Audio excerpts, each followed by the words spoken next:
ហើយហេតុអីបានថាមិនឡើងគីឡូបើញ៉ាំម្ដងសិតតែ2-3មុខ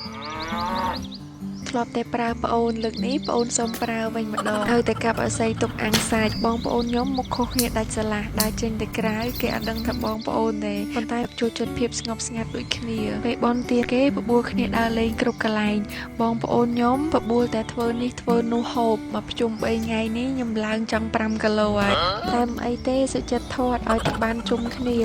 ម៉ែកូនតិចទ្រាំតែបានជុំគ្នាម្ដងមិនងាយទេធ្វើការនៅឆ្ងាយតើតែមានបនទៀនធំចឹងបានមកជុំគ្នាម្ដងពិសេសបងទី2នឹងហ្មង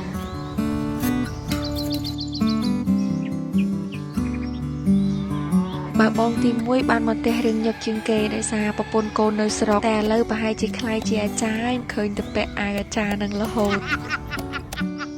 រឿងមហូបវិញទុកចិត្តលើគាត់អត់ខុសទេចេះគ្រប់មកពេលមកស្រុកម្ដងបនឲ្យតែគាត់មកផ្ទះម៉ែអាងបានធ្វើម្ហូបឆ្ងាញ់ឲ្យញ៉ាំបងប្អូនបកាតិចមែនប៉ុន្តែក្មួយច្រើនណាឡើងចិត្ត10នាក់ហើយឥឡូវពួកគាត់មកជួបគ្នាម្ដងផ្អើលពេញទឹកពេញដីផ្ទះលឺតង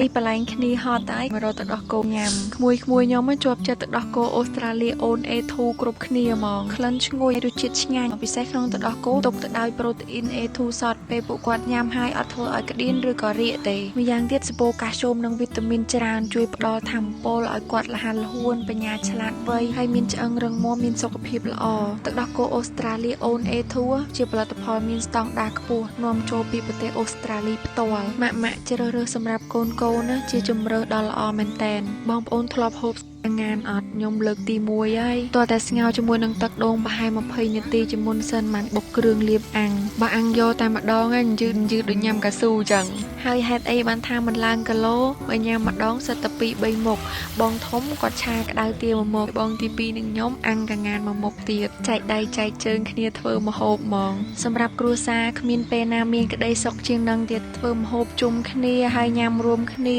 ម្ហូបក៏ឆ្ងាញ់ទៀតក្តីសុខពេញហ្មងផ្ទះខ្ញុំមានបងប្អូនតិចមានក្តីសុខប៉ុណ្ណឹងហើយចោះទៅរំទៅផ្ទះបងប្អូនមានគ្នាច្រើនវិញនឹងក្តីសុខប៉ុណ្ណា